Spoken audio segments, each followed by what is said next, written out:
हाँ तो नमस्ते मेरे प्यारे प्यारे दोस्तों। तो कैसे हैं आप लोग? उम्मीद है आप लोग एकदम अच्छे होंगे और बहुत ही अच्छे तरीके से अपने बोर्ड परीक्षा की तैयारी तो कर ही रहे होंगे।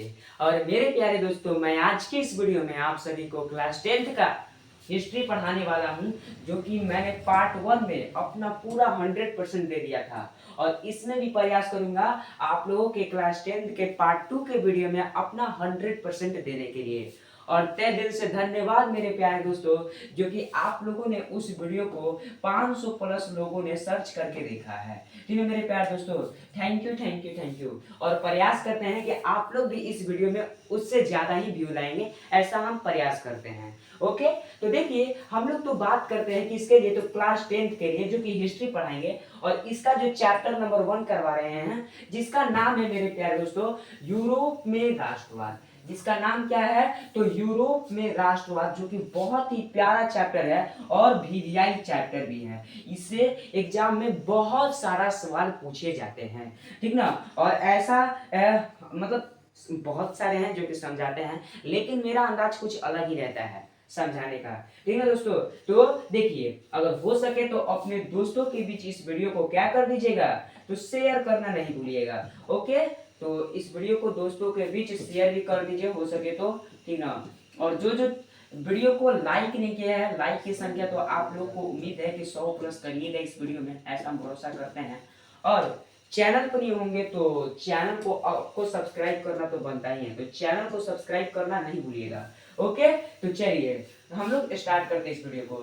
देखिए, इस वीडियो को स्टार्ट करने से पहले इस वीडियो को स्टार्ट करने से पहले जय मां सरस्वती का आशीर्वाद ले लेते हैं, ताकि आज का क्लास काफी अच्छा हो। तो आप लोग भी एक बार जय मां सरस्वती लेकर क्लास को स्टार्ट कर दीजिएगा मेरे प्यारे दोस्तों, ठीक है ना। तो एक मोटिवेशन लाइन है, बोल रहा है, क्या बोल रहा है, थोड़ा ध्यान से देखिएगा। यही है मोटिवेशन लाइन कि सफलता जिस तालों में बंद रहती है, क्या मेरे प्यारे दोस्तों, सफलता जिस ताले में बंद रहती है वह दो चाबियों से खुलती है। अगर मान लीजिए कि सफलता अगर आपको प्राप्त करना है, तो वो क्या हुआ, तो ताला में बंद है, क्या है, तो ताला में बंद है। लेकिन उसके लिए आपको दो चाबियां दिया जाता है। उसके लिए क्या दोस्तों, तो दो चाबियां दिया जाता है, ठीक है दोस्तों, दो चाबियों दिया जाता है। और वो चाबियां का नाम क्या है, तो आप लोग याद रखिएगा। पहला चाबी का नाम है कठिन परिश्रम। पहला चाबी का क्या नाम है, तो कठिन परिश्रम। और दूसरा नाम है चाबी का दृढ़ संकल्प। यानी कि अगर आपका मैट्रिक बोर्ड परीक्षा में ड्रीम है कितना का दोस्तों, अगर आपका मैट्रिक परीक्षा में लक्ष्य कितना है दोस्तों, तो लक्ष्य अगर 450 प्लस का है, तो आपको सफलता प्राप्त करने के लिए कितना, दो चाबी दिया जाता है। पहला दोस्तों कौन, तो कठिन परिश्रम, और दूसरा दृढ़ संकल्प। ठीक है दोस्तों, इस चीज को आपको याद रखना है, ठीक। तो चलिए इस वीडियो को स्टार्ट करते हैं। देखिए, इस वीडियो को स्टार्ट करने से पहले मैं आपको कुछ रिवीजन करवा देता हूं, जो कि पिछले वीडियो में बहुत अच्छे तरीके से एक्सप्लेन करके बताया था। पिछले वीडियो में हमने क्या बताया था मेरे प्यारे दोस्तों, अगर किन्हीं को भी मालूम है तो थोड़ा बता दीजिएगा कि नहीं सर हम ये चीज हम लोग पढ़े थे। क्या पढ़े थे, तो सर हम लोग इतिहास के बारे में पढ़े थे। हम लोग किसके बारे में, तो सर पिछली वीडियो में हम लोग इतिहास के बारे में बहुत अच्छे तरीके से मतलब बताए थे। इसका दोस्तों प्लेलिस्ट बन जाएगा, आप लोग टेंशन मत लीजिए, प्लेलिस्ट बन जाएगा। प्लेलिस्ट बनाना कोई कठिन बात नहीं है। तो देखिए, मैंने इतिहास के बारे में इतना अच्छा तरीके से एक्सप्लेन किया था, जो कि आपके मुंह से जवाब पता है क्या सुन रहे थे, कि सर बीती हुई घटना को फिर से उजागर करना इतिहास कहलाता है। तो हमने कहा आंसर सही है, लेकिन तुम ये बताओ कि तुम क्लास 10th में चले गए हो, और क्या ये क्लास 10th के लायक परिभाषा है? आप लोग ही बताइए कि सर बीती हुई घटना को फिर से उजागर करना इतिहास कहलाता है? नहीं, आंसर सही है, लेकिन अगर आप क्लास 10th के लेवल से स्टार्ट करेंगे तो सही है। बोला था मैंने यही कि तथ्यों और प्रमाणों के आधार पर इतिहासकारों के द्वारा जो बीती हुई घटना है, अगर आप उसको फिर से उजागर कर रहे हैं, तो हम लोग इनको क्या कहेंगे, तो इतिहास कहेंगे। देखिए, जो पार्ट 1 वीडियो देखे होंगे ना, उनको पार्ट 2 समझने में कोई कठिन नहीं होगा। कोई लगेगा कि नहीं सर आप अच्छा समझा रहे हैं, लेकिन अगर आप पार्ट 1 नहीं देखे और डायरेक्ट यहाँ पर आ गए हैं, तो आपको उतना समझ में नहीं आएगा भाई। कहना बात तो क्लियर है। चलिए, हम लोग इतिहास के बारे में बता दिया था, और इतिहास के पिता किन्हें कहा था, तो हेरोडोटस को कहा था। इतिहास के पिता किन्हें कहा था जी? तो हेरोडोटस को कहा था। आप इस चीज को याद रखिएगा, ठीक ना। और ये हेरोडोटस थे, वो कहाँ के निवासी थे दोस्तों? तो यूनान देश के निवासी थे। यह कहाँ के निवासी थे? तो यूनान देश के निवासी थे। और इन्होंने क्या किया था? इन्होंने मेरे प्यारे दोस्तों संपूर्ण विश्व के इतिहास के बारे में अपना क्या किया था? तो जानकारी प्राप्त किए थे। संपूर्ण इतिहास के बारे में क्या दोस्तों? तो संपूर्ण इतिहास के बारे में क्या किए थे? तो जानकारी प्राप्त किए थे। क्या किए थे दोस्तों? तो जानकारी प्राप्त किए थे। इस चीज को याद रखिएगा, जो कि मतलब एक यूनान देश के तो निवासी थे, इन्होंने क्या किया था? संपूर्ण जानकारी प्राप्त किया था। इस चीज को याद रखना है। और फिर मैंने बताया था कि मतलब दशक कितना होता है, ठीक है दोस्तों। दशक कितना होता है?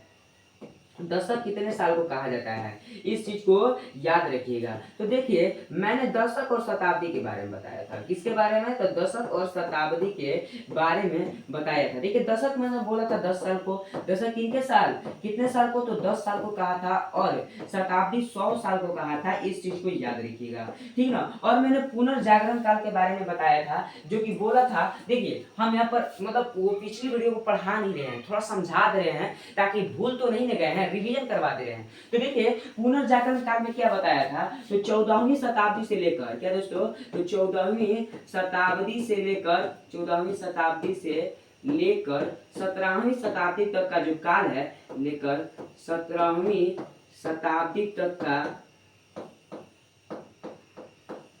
17वीं शताब्दी तक के काल को क्या कहते हैं? तो पुनर्जागरण कहते हैं। पुनर्जागरण काल कहते हैं। इस चीज को याद रखिएगा। तो चलिए हम लोग यहाँ तक तो जान गए। फिर इसके बाद हमने क्या बताया था कि यूरोप के बारे में क्या बताया था दोस्तों? तो यूरोप के बारे में, जो कि महत्वपूर्ण टॉपिक है और इसको जानना बहुत जरूरी है। यूरोप के बारे में बताया था कि यूरोप एक क्या है? तो महादेश है। यूरोप क्या है दोस्तों?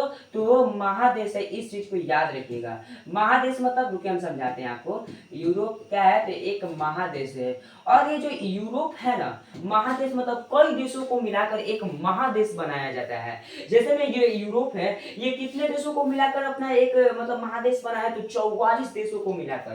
कितना दोस्तों? तो 44 देशों को मिलाकर एक क्या बनाया गया है? तो महादेश बनाया गया है। इस चीज को आपको याद रखना बहुत ही जरूरी है, ठीक है दोस्तों। अब चलिए हम लोग यहाँ तक तो जान गए। अब फिर हमने बताया था कि राष्ट्रवाद क्या है, जो कि हमने इस वीडियो में बहुत अच्छे से एक्सप्लेन करेंगे, और वो भी लिखकर परिभाषा के साथ। तो देखिए मैंने राष्ट्रवाद के बारे में क्या बताया था? यही ना बताया था, राष्ट्रवाद। राष्ट्रवाद क्या होता है? पहले तो हमने इसका अर्थ तोड़ा था। राष्ट्र क्या है? तो अपना देश के प्रति, क्या दोस्तों?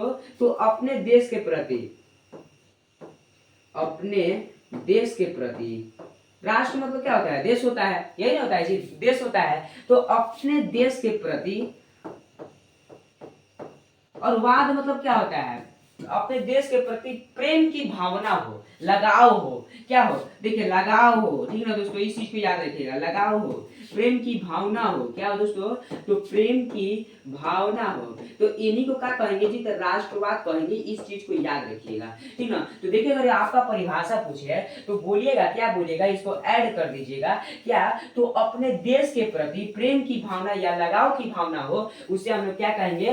तो राष्ट्रवाद कहेंगे। इस चीज को याद रखने बात बहुत जरूरी है। और आपके ये बोर्ड परीक्षा में सवाल कितने नंबर का आएगा? तो दोस्तों लघु उत्तरीय प्रश्न में 2 नंबर में आएगा। लघु उत्तरीय प्रश्न कितना? तो 2 नंबर में आएगा। इस चीज को आपको याद रखना है। चलिए तो हम लोग इसका परिभाषा देख लेते हैं कि आखिर सर परिभाषा क्या होना चाहिए। परिभाषा इसका क्या होना चाहिए मेरे प्यारे दोस्तों, जल्दी से बताइए, ठीक ना। और इसका अगर आप पीडीएफ नोट्स लेना चाहते हैं तो भाई मिल जाएगा क्लास के बाद। तो देखिए राष्ट्रवाद का परिभाषा मैंने क्या बताया कि अपने देश के प्रति प्रेम की भावना को हम लोग राष्ट्रवाद कहते हैं। अपने देश के प्रति प्रेम की भावना को क्या कहते हैं? तो राष्ट्रवाद कहते हैं। इस चीज को याद रखिएगा। लेकिन आप लोग ये बताइए, क्या ये 2 नंबर लिखना ठीक है? कि आप लोग ये बताइए कि 2 नंबर आंसर लिखना क्या ये ठीक है? तो देखिए ठीक है, थोड़ा अगर आप अपने भाषा में थोड़ा बनाकर लिखते तो और अच्छा रहता है, ठीक ना? तो देखिए राष्ट्रवाद जो है ना, हमने हमारा बताने का ये मकसद था कि अगर मान लीजिए आपके वस्तुनिष्ठ प्रश्न, आपके अगर वस्तुनिष्ठ प्रश्न में अगर ये प्रश्न आ जाए, यानी कि ऑब्जेक्टिव टाइप क्वेश्चन में अगर ये आ जाए, तो फिर कहिएगा कि सर आपने तो बताया नहीं कि अपने देश के प्रति प्रेम की भावना को राष्ट्रवाद कहते हैं, लेकिन ये बोर्ड परीक्षा में सवाल आ गया तो हमने क्या जवाब देंगे, इसलिए मैंने इसको बता दिया है। तो लेकिन अगर आपको राष्ट्रवाद के बारे में अगर इसका परिभाषा लिखना है तो आप इस तरह से लिखिए, बोलिएगा राष्ट्रवाद एक ऐसी भावना है, राष्ट्रवाद क्या है कि एक ऐसी भावना है जिसमें भौगोलिक सांस्कृतिक, क्या दोस्तों, जिसमें भौगोलिक सांस्कृतिक या सामाजिक परिवेश में रहने वाले, क्या दोस्तों, सामाजिक परिवेश में रहने वाले लोगों में क्या होती है, तो एकता का वाहक बनती है, लोगों में क्या बनती है, तो एकता का वाहक बनती है, जिन्हें हम क्या कहते हैं, जिन्हें हम राष्ट्रवाद कहते हैं। इस चीज को आप लोगों को याद रखने योग्य बातें हैं। अगर आप इसको बोर्ड परीक्षा में इस सवाल को इस तरह से उत्तर लिखते हैं तो आपका 2 नंबर मतलब आंसर अगर इस तरह से लिखेगा तो 2 नंबर नहीं कटेगा, इतना तो फिक्स है 2 नंबर मिल जाएगा, फुल में फुल मार्क्स मिलेगा अगर इस तरह से परिभाषा को लिखते हैं। लेकिन अगर मैं आपसे पूछूं कि राष्ट्रवाद का जो विकास हुआ था वो कितने शताब्दी यानी कि कितने साल में हुआ था, तो कहिएगा ना सर कि 14वीं शताब्दी में क्या हो गया था, तो यूरोप में राष्ट्रवाद का विकास हो गया था, जो कि देखिए यहाँ पर मैंने लिखा भी है 14वीं शताब्दी। क्या लिखा है दोस्तों, तो 14वीं शताब्दी। 14वीं शताब्दी मतलब कहने का मतलब क्या हुआ, 1300 से 1400 के समय को, क्या दोस्तों, तो 1300 से 1400 समय को ही ना 1400 मतलब 14वीं शताब्दी कहते हैं। इस चीज को तो आपको याद रखने योग्य बातें रहना चाहिए भाई, क्योंकि अगर मान लीजिए अगर आपसे शताब्दी ऑब्जेक्टिव में पूछता है, इस चीज को याद रखिएगा। अगर मान लीजिए चलते फिरते आदमी कोई पूछ दे कि बताओ भाई 18वीं शताब्दी कितने समय कितने काल को कहा जाता है, तो बोलिएगा 1700 से 1800 मतलब समय को ही क्या कहते हैं हम लोग, तो मतलब हम लोग शताब्दी कहते हैं। इस चीज को याद रखिएगा, 18वीं शताब्दी को कहेंगे मतलब 1700 से 1800 समय के, ठीक ना, तो इसी को हम लोग 18वीं शताब्दी कहेंगे। लेकिन इसका मैं हम आपको कमेंट में देता हूं, मतलब इसका जवाब देने के लिए बताइएगा 20वीं शताब्दी को कितने मतलब 20वीं शताब्दी को कितने समय को कहेंगे, कितने काल को कहेंगे, इस चीज को तो आपको याद रखने योग्य बातें हैं। अगर नहीं बताइएगा तो हम आपको ये समझेंगे कि आपको पढ़ने में कोई इंटरेस्ट नहीं है। तो चलिए अब हम लोग आगे जानते हैं, आगे क्या जानना है भाई, तो आगे देखिए राष्ट्रवादी के बारे में जानना है। आगे किसके बारे में, तो राष्ट्रवादी के बारे में जानना है। इस बात को तो आपको याद रखिएगा। देखिए राष्ट्रवादी आपके बोर्ड परीक्षा में नहीं पूछता है, लेकिन अगर आप चैप्टर को पढ़ रहे हैं ना तो तनी तोड़ तोड़ के पढ़िए कि अगर कोई पूछ भी देना चलते फिरते आदमी, चाहे कोई टीचर भी पूछ दे, तड़ाक का जवाब दीजिए, वहां पर तो रुकना एकदम ही नहीं है। तो देखिए राष्ट्रवादी मतलब मैंने बताया क्या है, आप लोग ये बताइए। तो देखिए क्या करता है ना कि हम तो राष्ट्रवाद के बारे में बताएं कि अपने देश के प्रति प्रेम की भावना को राष्ट्रवाद कहते हैं, ठीक ना, तो एकदम सेम वही उत्तर है, सेम वही उत्तर है। देखिए जो अपने देश के प्रति प्रेम की भावना को मतलब क्या करता है, तो प्रेम की भावना को लगाव रखता है, ठीक ना, इस चीज को याद रखिएगा। और वो भावना जिस व्यक्ति में पनपती है, वो भावना किसमें, तो जिस व्यक्ति में पनप रही है उसको हम लोग राष्ट्रवादी कहते हैं, उसे हम लोग क्या कहते हैं, तो राष्ट्रवादी कहते हैं। जैसे में उत्तर होगा जो अपने देश के प्रति सोच और लगाव की भावना रखता हो, जो अपने देश के प्रति सोच और लगाव की क्या करता है, तो भावना का विकास करता है, और ये भावना जिस व्यक्ति में पनप रहा है, और ये भावना क्या दोस्तों, तो जिस व्यक्ति में क्या कर रहा है, तो भावना पनप रहा है, तो इसी को हम लोग क्या कहेंगे, तो राष्ट्रवादी कहेंगे। इस चीज को तो याद आप लोग जरूर ही रखिएगा, ऐसा हम उम्मीद करते हैं, क्योंकि भाई याद तो आपको करना है, हमारा काम है बता देना अच्छे तरीके से, ठीक ना, याद आपको मतलब करना है। और जिसको इस वीडियो में कुछ इंटरेस्ट लग रहा है, अच्छा समझ में आ रहा है, तो इस वीडियो को हो सके तो लाइक कर दीजिए, क्या कर दीजिए, तो लाइक कर दीजिए, चैनल पर न्यू होंगे सब्सक्राइब कर दीजिए, ठीक है, और बेल आइकन को दबाकर ऑल पर प्रेस कर दीजिए, ताकि जब भी वीडियो डाले तो सबसे पहले नोटिफिकेशन आपके पास पहुंच जाए। और दोस्तों मैथ का भी लाइव चलता है, और देखिए हर एक व्हाट्सएप ग्रुप, हर एक मतलब जहां पर भी आप जो चीज चलाते हैं इस वीडियो को क्या कर दीजिए तो शेयर कर दीजिए, इस वीडियो को क्या कर दीजिए दोस्तों तो शेयर कर दीजिए, इस बात को तो भूलिएगा मत, एक शेयर से आपको हमको सहमत मिल जाती है। अब चलिए हम लोग तो यहाँ तक जान गए, ठीक ना। अब हमें हम आप सभी को जानना है कि सामंतवाद क्या होता है, सामंतवाद क्या होता है, जो कि आपके बोर्ड परीक्षा में कितना नंबर में सवाल आएगा तो 2 नंबर में सवाल आएगा। कितना नंबर तो 2 नंबर में सवाल आएगा। सवाल क्या आएगा, यही आएगा कि बताओ सामंतवाद क्या है, या सामंतवाद से आप क्या समझते हैं, सामंतवाद से आप क्या समझते हैं। तो देखिए इसका उत्तर क्या होना चाहिए कि वैसी शासन प्रणाली, क्या दोस्तों शासन प्रणाली जिसमें क्या होता है ना कि सामंतों या जमींदारों का जो अधिकार होता है, सामंतों या जमींदारों को अधिकार जो होता है वो किसान से ज्यादा दे दिया जाता है। क्या किया जाता है, किसान अगर मान लीजिए कि किसान का अपना खेती है, किसान का अपना खेती है, वो अपने बल से उगा रहा है, अपने मेहनत के मतलब ताकत पे बल पे, तो वो क्या कर रहा है ना कि सामंत या जमींदारों को किसानों से जो किसान इतना दिन रात खूब मेहनत कर रहा है अपने खेती में, अगर आप उसका क्या कीजिएगा कि ना उससे ज्यादा अधिकार किसको दे दीजिएगा, जमींदार को दे दीजिएगा, तो ये कौन मतलब हुआ भाई। तो इसी को हम लोग सामंतवाद कहते हैं, इस चीज को याद रखिएगा। तो आप लोग इसका इसका क्या होगा, उत्तर यही होगा कि वैसी शासन प्रणाली जिसमें सामंतों या जमींदारों के किसानों से ज्यादा अगर आप अधिकार उसको दे देते हैं या दिया जाता है तो उन्हीं को हम लोग क्या कहते हैं तो सामंतवाद कहते हैं। इस चीज को याद रखिएगा। क्या दोस्तों यहाँ तक किसी को दिक्कत है, उम्मीद करते हैं कि कोई किसी को दिक्कत नहीं होगा, इतना अच्छे तरीके से एक्सप्लेन करके बता रहे हैं, ठीक है दोस्तों। अब हम लोग को देखिए एक टॉपिक है जिसका नाम है मध्यम वर्ग, और इस टॉपिक से ज्यादा करके वस्तुनिष्ठ ऑब्जेक्टिव में ज्यादातर से प्रश्न उठते हैं, ठीक ना दोस्तों।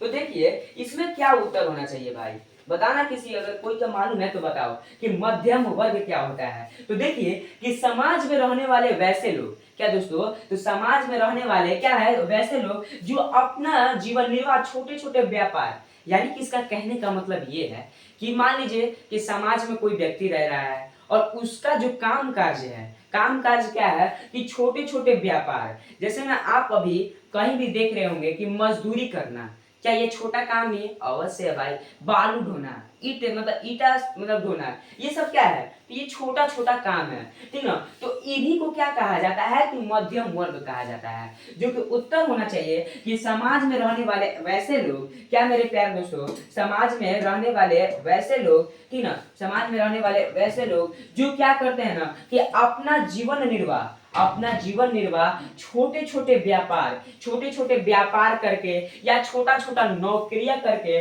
ठीक ना, वो अपने माध्यम से काम करते हैं, कार्य करते हैं, काम करते हैं, एक बात एक ही है, नौकरियों के माध्यम से अपना काम करते हैं। इन्हीं को हम लोग मध्यम वर्ग कहते हैं, इन्हीं को क्या कहते हैं तो मध्यम वर्ग कहते हैं। और यहाँ तक तो हम भरोसा करते हैं कि किसी को दिक्कत नहीं हुआ होगा।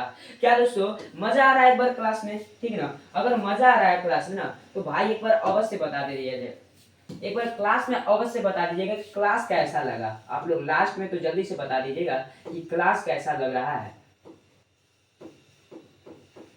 क्लास कैसा लगा, ठीक ना, इस चीज को याद रखिएगा। और अब हम लोग को देखिए 1789 ईस्वी का जो फ्रांसीसी का नाम हुआ था ना, इस वीडियो में नामुमकिन है, लेकिन अगले वीडियो में बहुत अच्छे तरीके से विस्तार पूर्वक समझाएंगे, याद रखिएगा, ठीक है दोस्तों, इस चीज को याद रखिएगा। अब हमें अगला टॉपिक क्या होना चाहिए भाई, अगला टॉपिक होना चाहिए सर्वहारा वर्ग, और ये इससे भी ज्यादातर नॉलेज के हिसाब से बहुत आगे है भाई, और इसको जानना बहुत ही जरूरी है, और बोर्ड परीक्षा में शायद सवाल उठाया जाए, ठीक है दोस्तों, इस चीज को याद रखिएगा।